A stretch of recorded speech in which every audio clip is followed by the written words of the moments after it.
Hello, and welcome back to another episode of the Poultry Network podcast. My name's Tom Willings. And I'm Tom Woolman. We should start the episode. We're always reminded that you can subscribe to the podcast via the Poultry Network website or wherever you choose to go and source your podcasts. We'd love to have you along for every episode.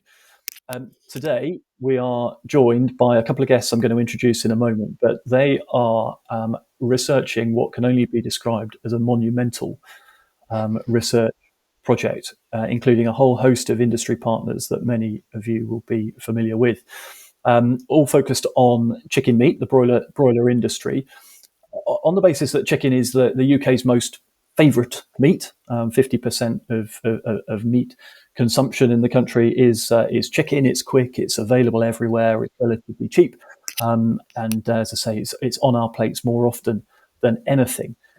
The chicken industry represents an enormous amount of diversity in operations nationally and internationally. It's an incredible system, a food system. But like any big system, it has pressures, it has pressure points, whether that's climate change or global trade shocks, health and welfare issues, environmental concerns, all challenges to resilience. And our guests today from the universities of Southampton and Gloucester, Paul Hurley and Pippa Simmons, respectively, aim to unpack the challenges to resilience with a very different perspective. So without further ado, let's introduce Paul and Pippa and the project called Tri-SoMe Chicken.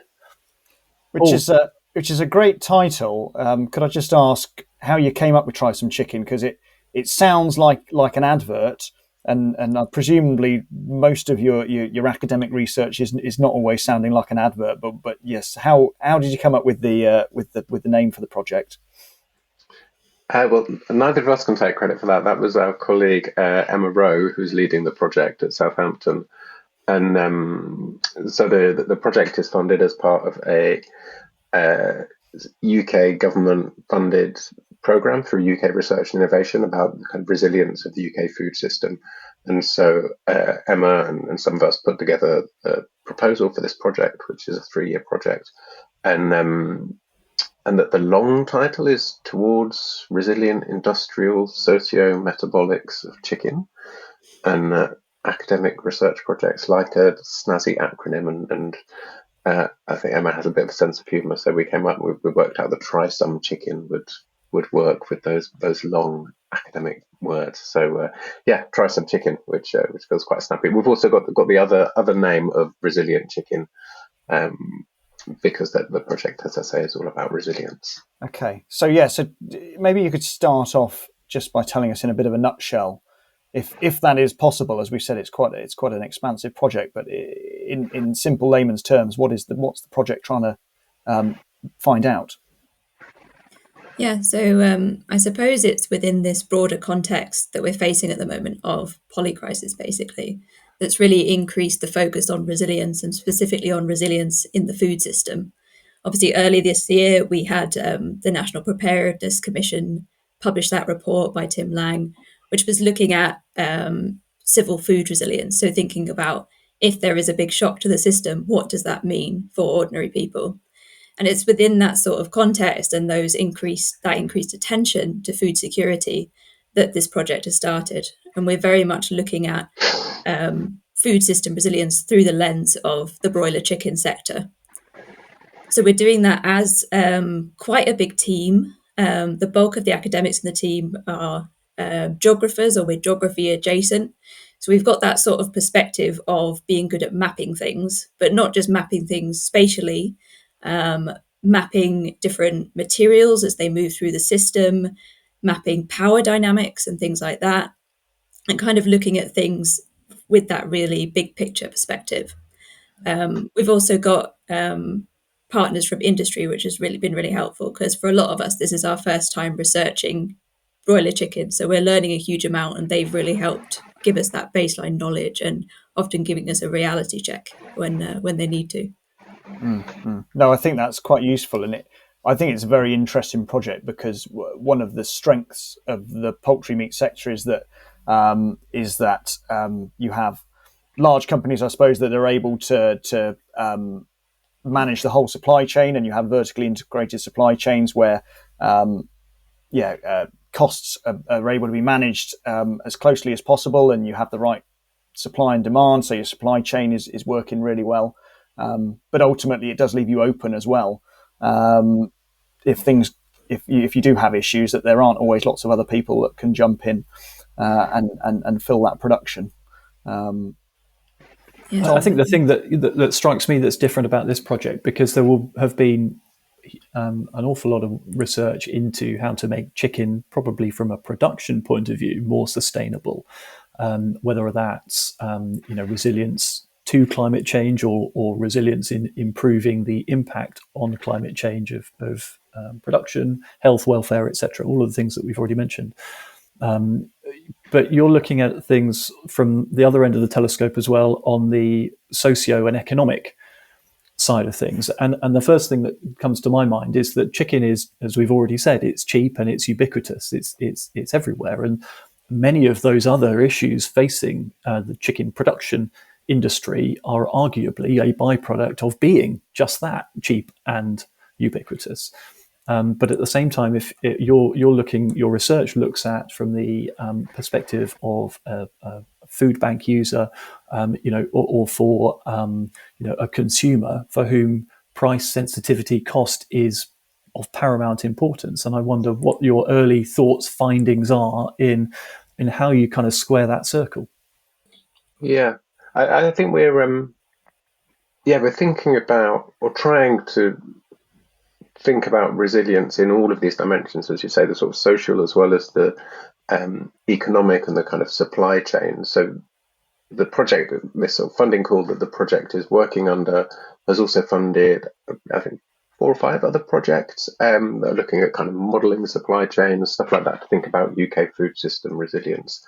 But we're taking this kind of what we're calling a socio-metabolic approach. So thinking about all of, not just what happens if there's a shock in the supply chain, so whether that's climate change or a war event or civil unrest or something because of prices. It's like, if any of those things happen, what, it's not just whether something stops or starts. It's like, okay, if the quality of the chicken, so the Better Chicken Commitment, for instance, that's happened recently, that's changed how farmers can supply, or how much they can supply quantities, and then how's that coming through to what's being processed, and how's that coming through to what people are eating, because only some of us are eating like a whole chicken on a Sunday, but all of those other chicken products, what's going into those, who's eating what, and how much are they eating, those kinds of things. We're trying to sort of get into the complexities of that, or thinking about things like waste and pollution, and if there are those kind of shifts in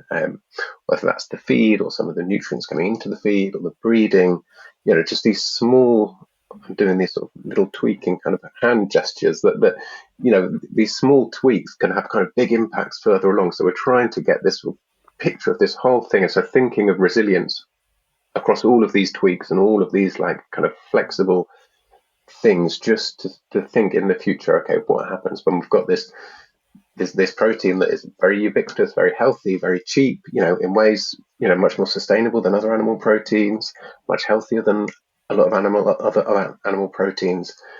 But what happens when we tweak that system, or when we're forced to tweak that system. And what are some of the shocks that you've identified? Some of the main shocks that you've identified so far to the system. I'm thinking avian influenza is something that people are talking about a lot at the moment. That still is looking like it's going to be a pretty big threat for the next couple of years, certainly. But what other things have you identified? Yeah, we've talked a lot with stakeholders about AI, and that's, as you say, likely going to be a big risk this year. There's obviously been a lot of work by other research projects. We've linked up with other researchers who are doing things in that area. And so we're sort of going a bit beyond that to look at some of the other shocks that are out there. So I'll just mention a couple of major ones. So we've paid a lot of attention to extreme heat. And we've particularly heard a lot of stories about what happened in summer 2022 and the potential risks going forward as heat waves like that become more frequent and hotter, and whether our infrastructure is really prepared for that, both in terms of the sheds themselves, whether they can cope with these really high temperatures, but also whether the supply chain can cope with that. Because when you get over 40 degrees, you get refrigerators failing, what that means in terms of the factories and what that means in terms of storage. Obviously, there's obviously big implications there, and not a lot of motivation within the current way things are structured to address those, less frequent events. And we've obviously had a hot summer, but it's not been to that same scale that we saw. But we all know that it is coming. I think another big thing, one of our colleagues has been really looking into chicken feed and where chicken feed comes from, and looking at soy. And that's something that, as we know, is very impacted by following the Russian invasion of Ukraine, and the price of feed inputs really shot up and has remained relatively expensive since. And that the system is so optimized around soy as a component of the feed to deliver that protein in such a digestible way. What happens if things do shift? And they are shifting. We're seeing that China is sourcing a higher proportion of its soy from Brazil rather than from the US. And with us as a relatively small player in that sort of global picture, what does that mean in terms of what we're going to have access to in the years ahead? It's funny. 2022 is a year that I think is almost a bit of a casebook in terms of what could go wrong. And I remember I was working somewhere at the time where we had the invasion of Ukraine and the gas prices went up. That then impacted the manufacture of ammonium nitrate fertilizer, and a byproduct of that is CO2. And we use CO2 in the vast majority of factories for controlled atmosphere stunning. And so we were in a situation where we were running chicken factories and we weren't actually sure if we were going to have CO2 to actually be able to dispatch the birds. And you don't have a lot of other options, when you've built your factory around that, and when you've got birds on the floor. It's almost like the poultry meat sector is almost taken a leaf out of the Toyota management book. Everything is just in time and everything works very efficiently. But Kaizen, isn't it? Exactly. But that means that that if something does go wrong, you've got to do something about it quite quickly. Yeah.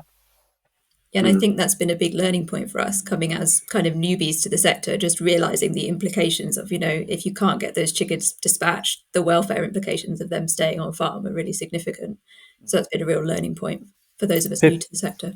I wanted to pick up on that point of being new to the sector, Pippa, because in your working group, you've got a lot of people, as I've already mentioned, who will have an enormous amount of very practical poultry production and research experience. But as new to the industry, are there things that you've uncovered that have surprised you that you would say you wouldn't have expected, or you think that the public at large would not have expected?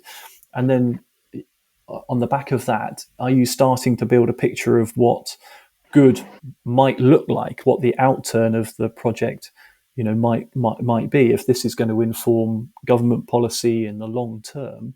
Are there any indications so far of what might need to change? Shall I answer the first part of that, Paul, and then you can come in for the difficult bit? I'll just speak.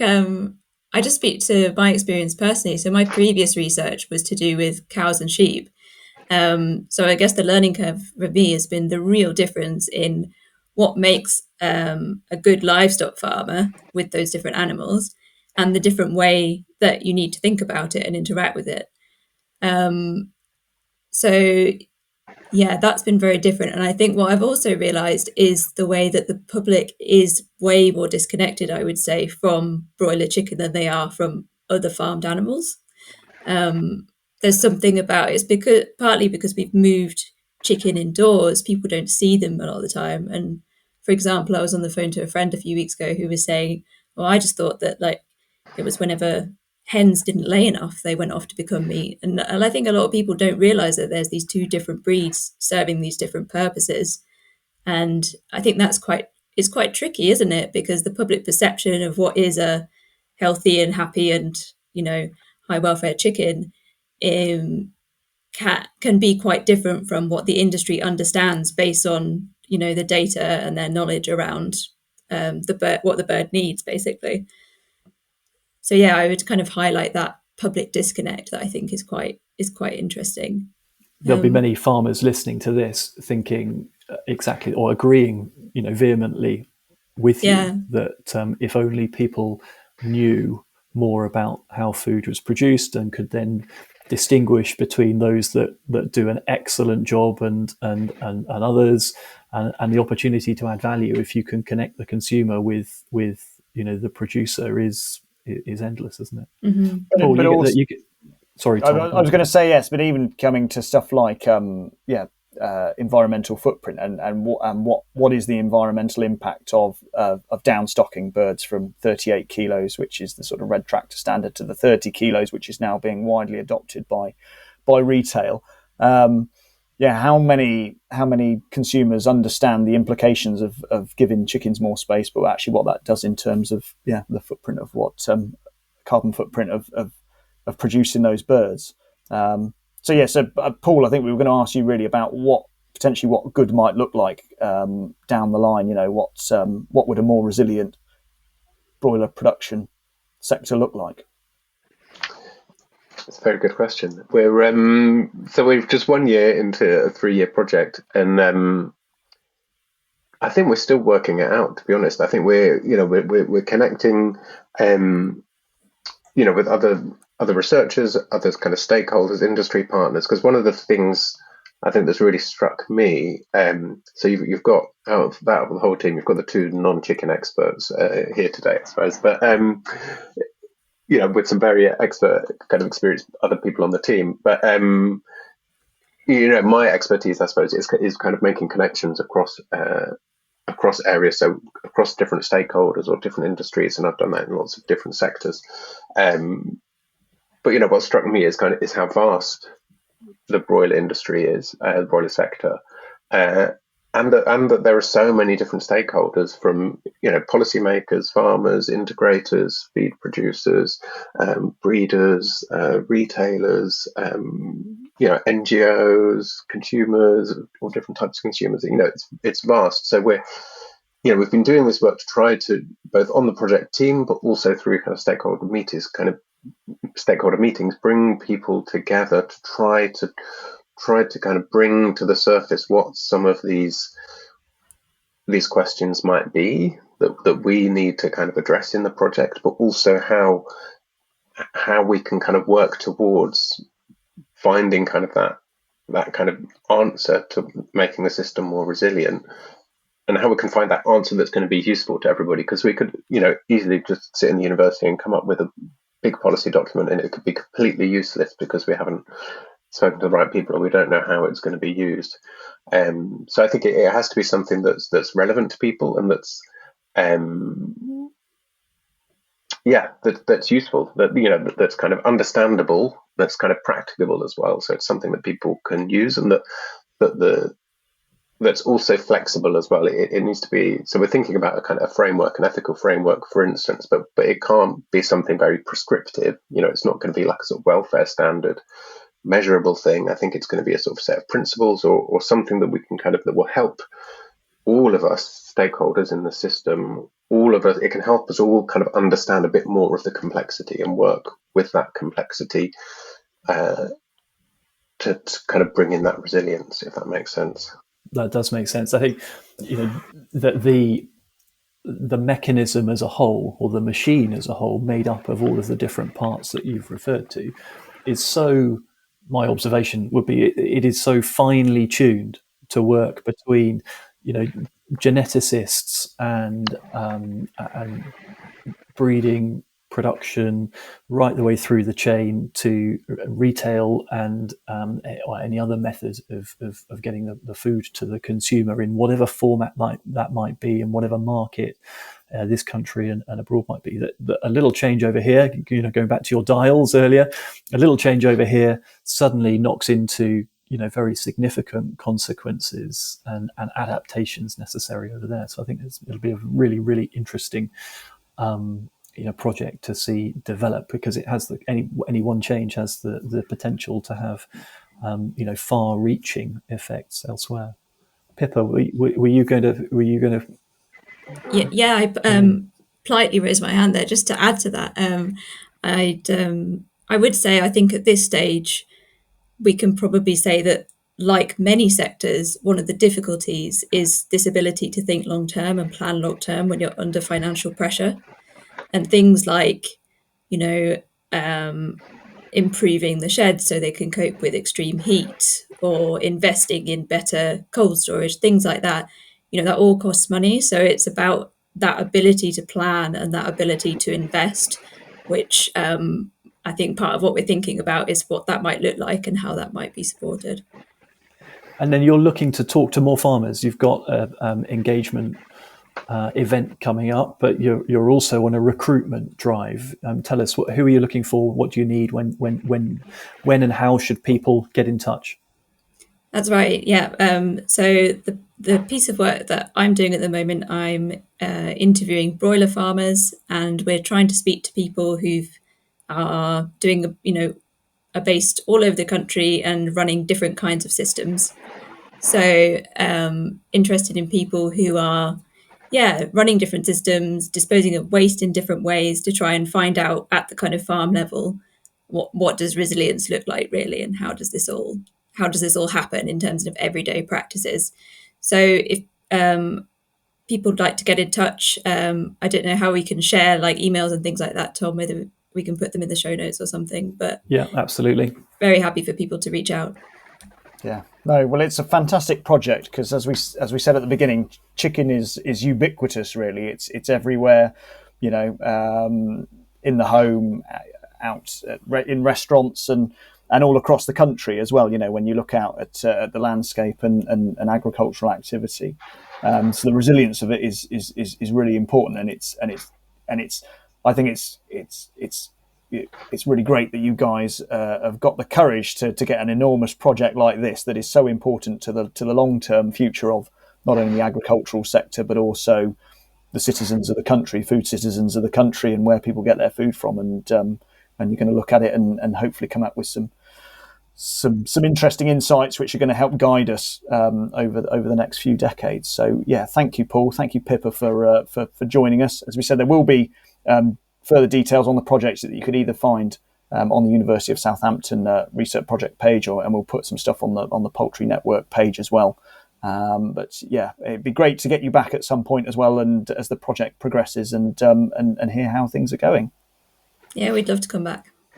Great. Yeah. All right. Thank you both, and we'll speak again sometime. Thank you.